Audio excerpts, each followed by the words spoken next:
अपन सीखेंगे द्विघाती समीकरणों का गुणनखंड विधि से हल। द्विघाती समीकरणों को हल करने की तीन विधियां हैं। पहली विधि है गुणनखंड विधि, दूसरी विधि है पूर्ण वर्ग विधि, तीसरी विधि है श्रीधराचार्य विधि, जिसको दूसरा नाम दिया गया है द्विघाती सूत्र।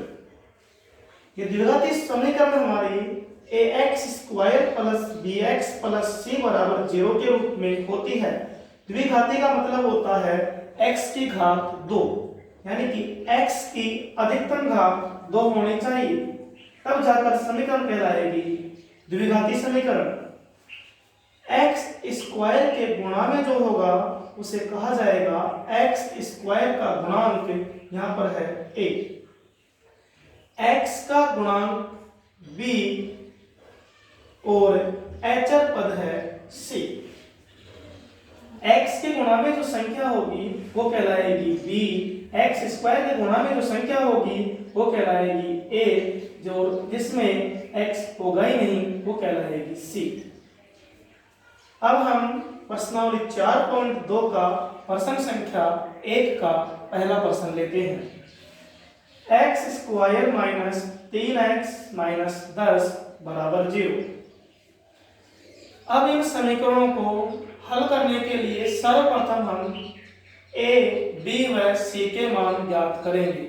चाहे गुणनखंड विधि से हल करें, चाहे पूर्ण वर्ग विधि से हल करें, चाहे श्रीधराचार्य विधि या द्विघाती सूत्र से हल करें, हमें a, b व c का मान तो ज्ञात करना ही पड़ेगा। यहाँ पर a का मान अर्थात x² का गुणांक, कितना x² है ये 1x², इसलिए a का मान कितना आया 1। यहाँ पर कितने x है -3x, तो b का मान आया -3, यानी कि x के गुणा में जो संख्या होगी वो होगी -3, जिसमें x होगा ही नहीं वो होगा c, अर्थात c का मान है यहाँ पर -10।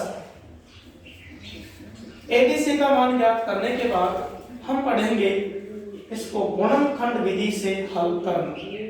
क्या होती है गुणनखंड विधि, क्या तरीका है इसका?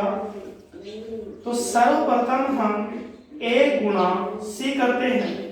a गुणा c, a को c से गुणा करवाया तो a का मान 1 और c का मान -10। जब प्लस की संख्या माइनस की संख्या से गुणा होती है तो चिन्ह आता है माइनस।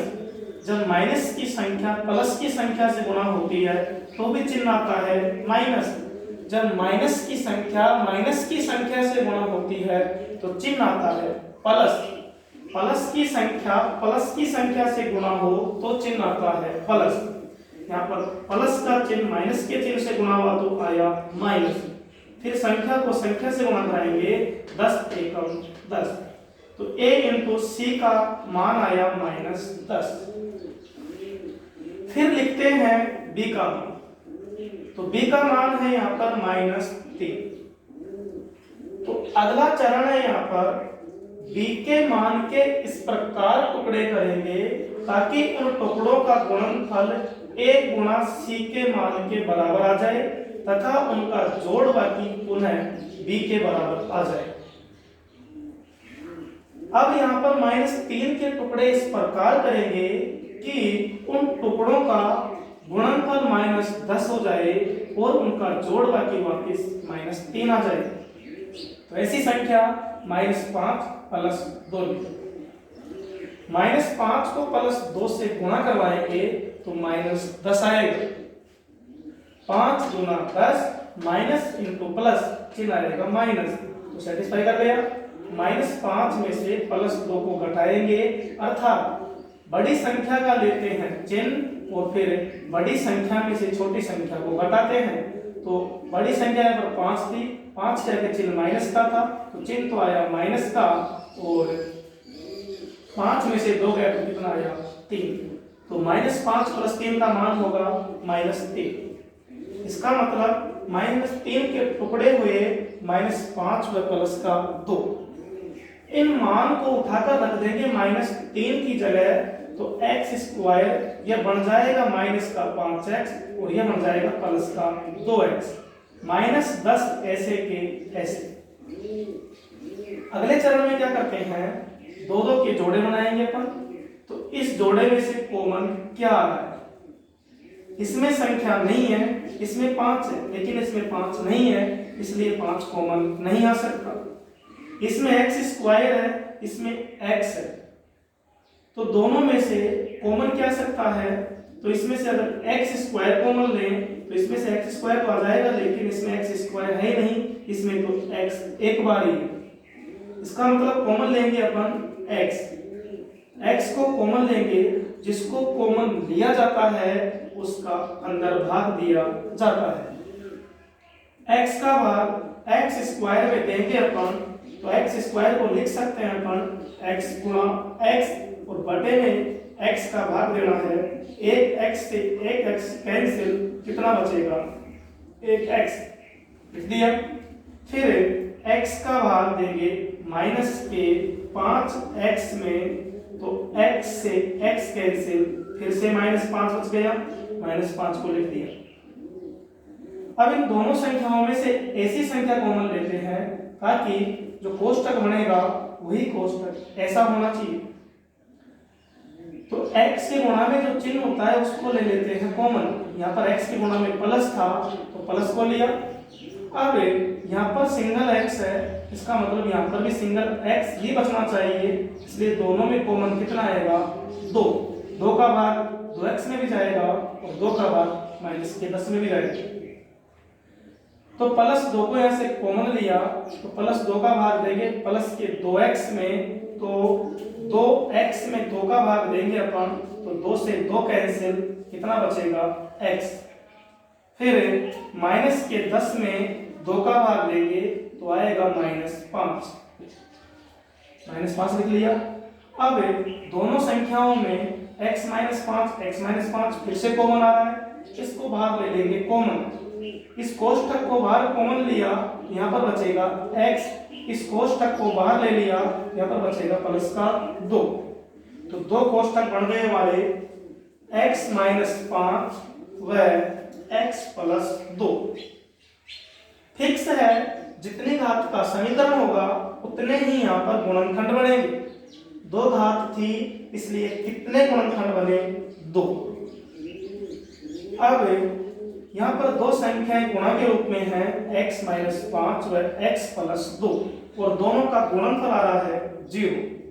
इसका मतलब 0 का बता गुणा करवाने पर कम से कम एक संख्या का मान 0 हो, क्योंकि 0 को किसी भी संख्या से गुणा करवाते हैं तो मान आता है उसका 0।